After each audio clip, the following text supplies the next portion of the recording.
ফজরের 2 রাকাত নামাজের ফজিলতের ব্যাপারে রাসূল বলেন, দুনিয়া এবং দুনিয়াতে যা আছে, রাকাতাল ফজরি খায়রুম মিনাদ দুনিয়া ওয়া মা ফিহা। রাসূল বলেন ফজরের 2 রাকাতের ফজিলত এত বেশি, দুনিয়া এবং দুনিয়াতে যা আছে এর চাইতে ফজরের 2 রাকাতের দাম বেশি। আল্লাহর রাস্তায় এক সকাল এক বিকেলের দাম খায়রুম মিনাদ দুনিয়া ওয়া মা ফিহা। রাসূল বলেন দুনিয়া এবং দুনিয়াতে যা আছে এর চাইতে বেশি। তো খায়রুম মিনাদ দুনিয়া ওয়া মা ফিহা এর স্বাভাবিক তরজমা হচ্ছে দুনিয়া এবং দুনিয়াতে যা আছে এর চাইতে বেশি।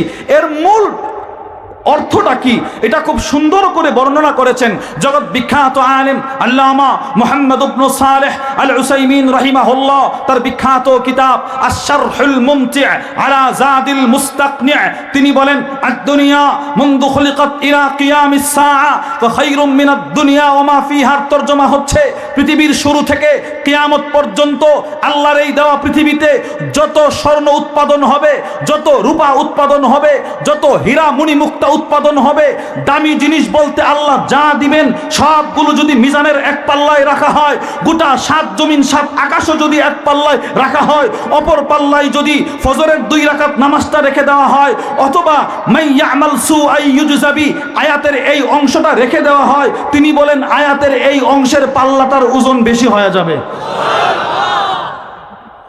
চিন্তা করেন তো, রাসূল যে খুশি হয়েছেন এমনিতেই খুশি হয়েছেন।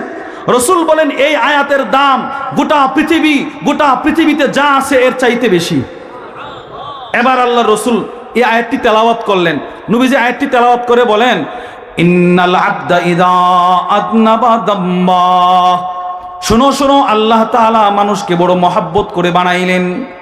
আরশে আজিম থেকে নয়, রাত যখন গভীর হয়ে যায় তো আল্লাহ তাআলা প্রথম আকাশে চলে আসে, পৃথিবীর সব মানুষের দিকে তাকিয়ে থাকেন। কোন হিন্দু যদি একবারের মতো তওবাটা করে শিরিকের গুনাহ ছেড়ে দেয়, রব বলে তাকেও আমি ক্ষমা করে দিলাম। কোন বৌদ্ধ যদি তার শিরিকের গুনাহ ছেড়ে দিয়ে তওবা করে দেয়, রব বলে তাকেও আমি ক্ষমা করে দিলাম।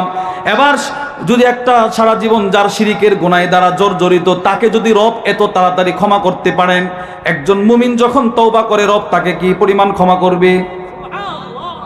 এবার তিনি বলেন বান্দা যখন গুনাহ করে, গুনাহ আমার জিন্দগিতে কি পরিমাণ গুনাহ আছে আপনাদের জানা নাই। আমাদের প্রত্যেকের জিন্দগিতে কি পরিমাণ গুনাহ আছে আমরা আমাদের নিজস্বভাবে আমরা গণনা করে জানতে পারবো না। কিন্তু এটা বাস্তব, গুনাহের কথা যদি স্মরণ করে তওবা করতাম, পৃথিবীর গোটা হায়াত শুধুই মাত্র আমাদের তওবার মধ্যে কাটানো উচিত ছিল কিনা বলেন।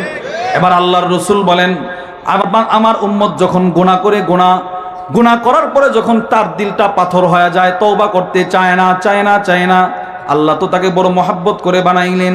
এবার সে গুনাহরত অবস্থায় যদি মৃত্যুবরণ করে নির্ঘাত তাকে জাহান্নামে যেতে হবে। আল্লাহর রাসূল বলেন ইন্নাল আবদা ইযা আযনাবা যামবা ফাতুসিবুহু শিদ্দাতুন আও বালা। আমার বান্দাটা যখন কোনো গুনাহ করে তখন ওই গুনাহ করার কারণে তাকে আমি আল্লাহ কিছু অসুস্থতা দিয়ে দেই। এবার অসুস্থতার নিয়ামতটা যখন তাকে দিয়ে দেই, যতদিন সে অসুস্থ থাকে আমি ততদিন তার গুনাহগুলো ক্ষমা করতে থাকি। ফা ইন্নাল্লাহ তাআলা মিন আই ইউআযযিবাহু আকরামা মিন আই ইউআযযিবাহু সানিয়া।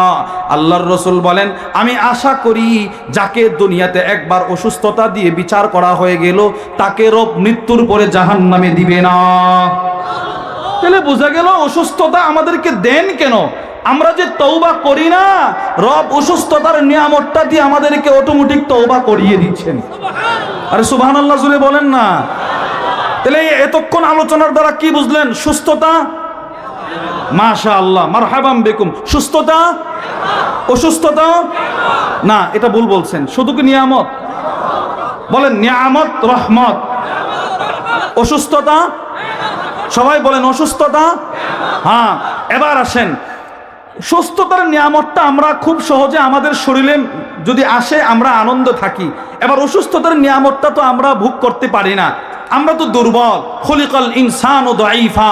তো এবার অসুস্থতার নিয়ামতটা আমরা সহ্য করতে পারি না, এর জন্যই তো চিকিৎসা করি নাকি বলেন? আর এর জন্যই তো চিকিৎসা করি। এবার চিকিৎসাটা করব কিভাবে? এখানেই হচ্ছে আমাদের মূল পেচ। আগে শোনেন, রাসূল বলেন পৃথিবীতে আল্লাহ তাআলা এমন কোন রোগ দেয় নাই যেই রোগের ঔষধ আল্লাহ দেয়।